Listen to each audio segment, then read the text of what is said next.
Hello dear students, today I'm going to continue part 2 chapter 1 of Elements of Accountancy Standard 11 Commerce, session number 4 of Rectification of Errors.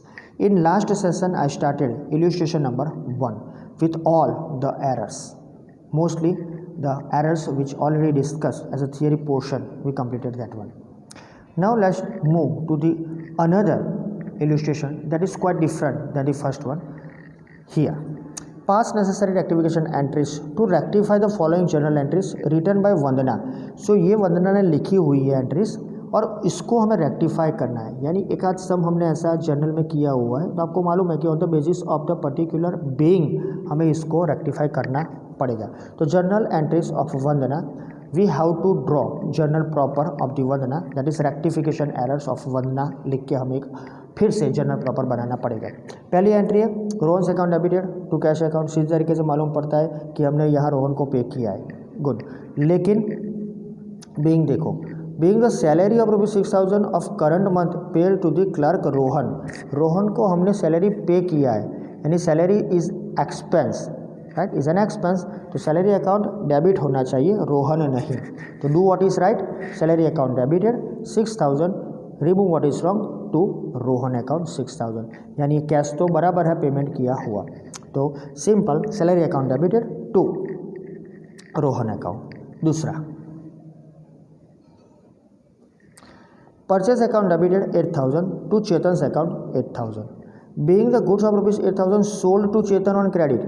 तो हमने चेतन को तो goods बेचे हैं, तो यहाँ उसने हमको बेचे ऐसा प्रूव होता है ना. तो परचेज तो है नहीं, चेतन क्रेडिट हुआ है, वो डेबिट होना चाहिए. तो सिंपल यहाँ एंट्री वो आएगी कि Chetan is the receiver of the goods, goods goes out sales. तो पहले चेतन को डेबिट करके 8,000 लिखते हैं, तो Chetan account debited to sales account 8,000. लेकिन हमने जो गलत किया है उसको भी हमें रेक्टिफाई करना है. तो हमने गलत क्या किया, ये परचेज डेबिट किया है, उसको क्रेडिट करो. तो once again Chetan account debited to sales to purchase.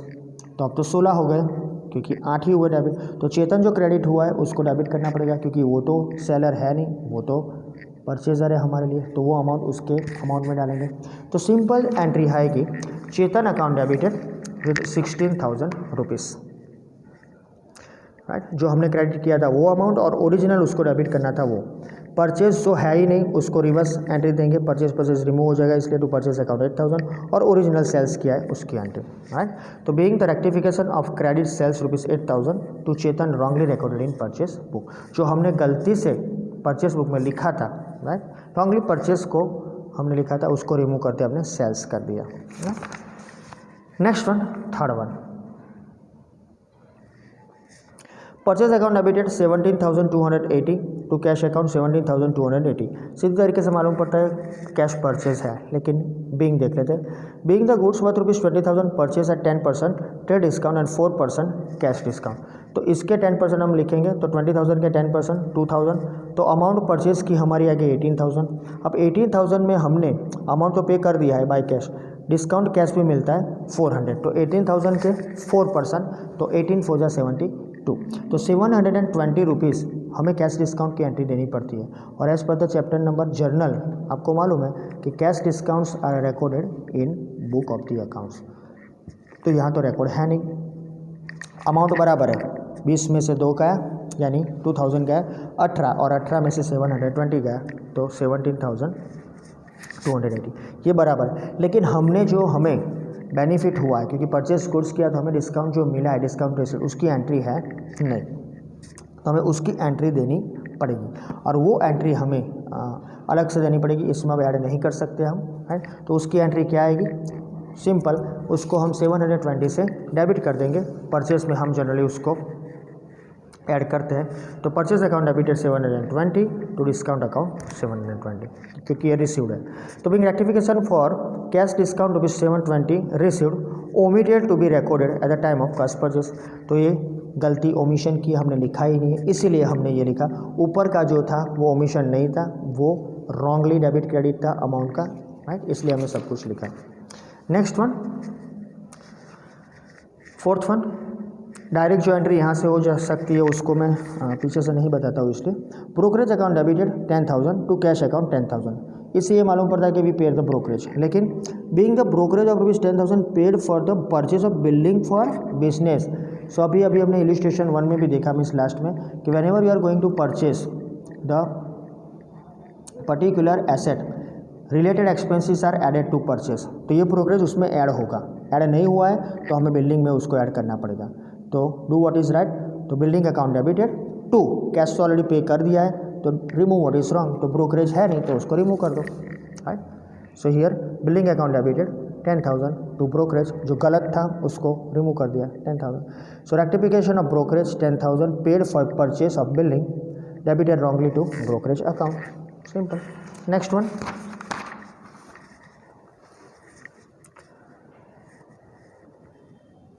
Fifth one, cash account debited 3,500 to Mayank's account 3,500, being the amount of rupees 3,500 written off as bad debts in last year received in current year from the Mayank। सो हमने उस time पे entry दी थी और general में आप देख चुके हैं कि इस एक बार जो पर्टिकुलर ट्रेडर या हमारा क्रेडिटर जो है या डेटर है, जो भी हम यहाँ डेटर की बात करते हैं, वो इनसॉल्वेंट हो गया है, उसका अकाउंट बंद कर दिया, वो फिर से नहीं खुलेगा। तो उस टाइम पे हमने एंट्री दे दी bad debt account debited to Mayank account, तो अब ये फिर से नहीं खुलेगा। तो यहाँ बाय डिफ़ॉल्ट जो मयंक लिखा है उसको हमें रिमूव करना पड़ेगा। We received cash that is good, लेकिन मयंक से हमने रिसीव किया है, हम इसकी एंट्री हम नहीं दे सकते, उसका ऑलरेडी अकाउंट क्लोज हो गया एज पर रूल, वो नहीं खुलेगा, तो ये उसका अमाउंट डेबिट करना पड़ेगा, राइट। तो क्रेडिट क्या करोगे, we received the amount as particular bad debt, तो बैड डेट रिकवर्ड, तो Mayank is the particular receiver, right. वो रिसीवर एक्चुअली है नहीं, लेकिन अकाउंट क्लोज करने के लिए उसको हमने डेबिट किया है, तो it is the entry Mayank's account debited 3,500 to bad debt recovered 3,500। Being the rectification of bad debts rupees 3,500 return off in last year received credited wrongly to personal account, right। तो उसके नाम से हमने डेबिट क्रेडिट किया था, इसीलिए हमने उसकी एंट्री दे दी। Now move to next one, 6th one, Bhavesh account debited 14,000 to cash account 14,000। ऐसा तो लगता है कि हमने भावेश को पैसे दिए, लेकिन being the amount of rupees 14,000 pay to Bhavesh for cash purchase, तो हमने यहाँ गुड्स परचेस किए है ना, तो नाम तो बंदे का आएगा नहीं, तो हमारी एंट्री होगी purchase account debited to cash account, तो ये तो सही है, डू व्हाट इज राइट। तो परचेस अकाउंट डेबिटेड 14,000 टू जो भावेश रॉन्ग है उसको क्रेडिट कर दो, तो to Bhavesh account 14,000, that's all. Being rectification entry of wrongly recorded account of Bhavesh, it is credited. Next one, 7th one, income tax account debited 18,400 to bank account 18,400। इससे ऐसा मालूम पड़ता है कि इनकम टैक्स हमने पे किया थ्रू द बैंक, लेकिन as you know income tax is the personal. So being the amount of rupees 18,400 of income tax paid by cheque, हम चेक से पे करें कैश से पे करें, एक्चुअली चेक से ही होगा, लेकिन जब जब इनकम टैक्स पे होता है तो ड्राइंग अकाउंट क्रिएट करना पड़ता है, राइट। ये इनकम टैक्स अकाउंट से जाता नहीं है, तो यहाँ में लिखना पड़ेगा drawing account debited what is right 18,400 bank से पे किया है वो राइट है, लेकिन ड्राइंग क्या है इनकम टैक्स, तो इसको क्रेडिट कर दो। सो एंट्री हमारी आएगी drawing account debited 18,400 to income tax account 18,400, right। Being rectification entry is given wrongly debited income tax account the amount paid for the income tax, okay, that is drawing। Next one, 8th one, return account debited 1,200 to purchase return account 1,200। ये ध्यान से देखना, being the goods of rupees 12,000 return by Rita recorded in purchase return book. अब Rita ने हमको goods return करे हैं, देखो रिटर्न बाय रीटा, तो रीटा इज द गिवर। अब जब वो रिटर्न करती है, राइट, तो इसका मतलब है हमने उसको सेल्स किया होगा, तो सेल्स रिटर्न आएगा। और आपको मालूम है ये एंट्री गलत नहीं है, राइट, लेकिन कॉन्सेप्ट के हिसाब से देखें, बीइंग के हिसाब से देखें, तो सेल्स रिटर्न हमेशा डेबिट होता है, तो sales return account debited to Rita. अब ये रॉन्ग अकाउंट रॉन्ग अमाउंट से डेबिट क्रेडिट हुआ है, तो पूरा हमको उल्टा करना पड़ेगा। तो पहले तो सेल्स अकाउंट डेबिट करेंगे 12,000 से, परचेज रिटर्न है ही नहीं तो 1,200 जो है उसको डेबिट करेंगे। रीटा जो गिवर है वो डेबिट हुए 1,200 क्रेडिट करेंगे, और ओरिजिनल उसने गुड्स दिए 12,000 के वो भी क्रेडिट करेंगे, तो 13,200। लेट्स सी,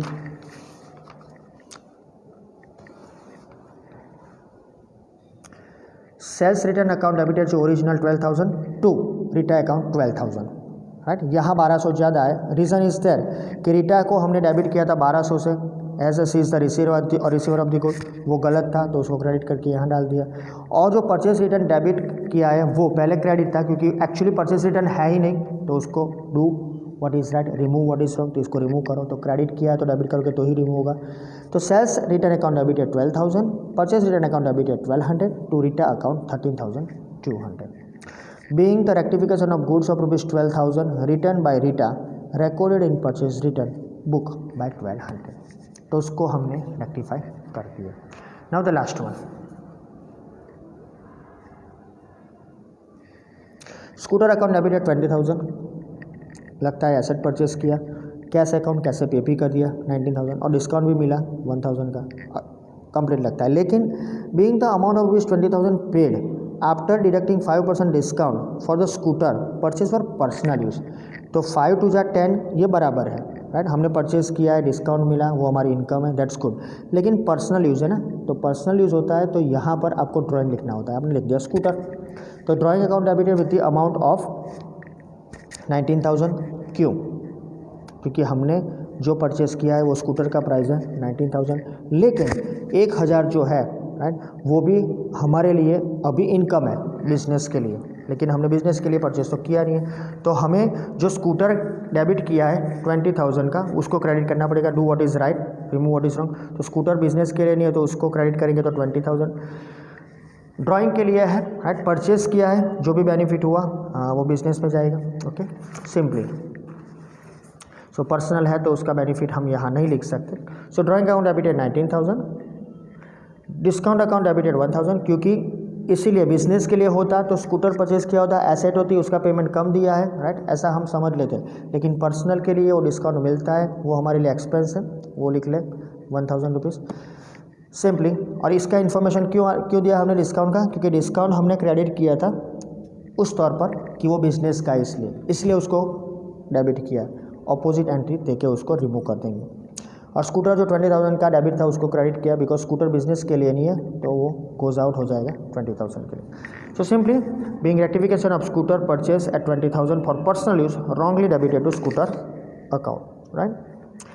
ध्यान रखना इसका जो भी टोटल आएगा उसमें भी डिफरेंस आएगा, राइट, सेम नहीं रहेगा क्योंकि अमाउंट प्लस माइनस होती है, राइट। यहाँ है 98,380 और वो अमाउंट यहाँ पर हो जाएगी 1,01,820। रीज़न इज़ दैट कि जो हमने प्लस माइनस जो भी अमाउंट की है उसकी एंट्री देनी जरूरी है।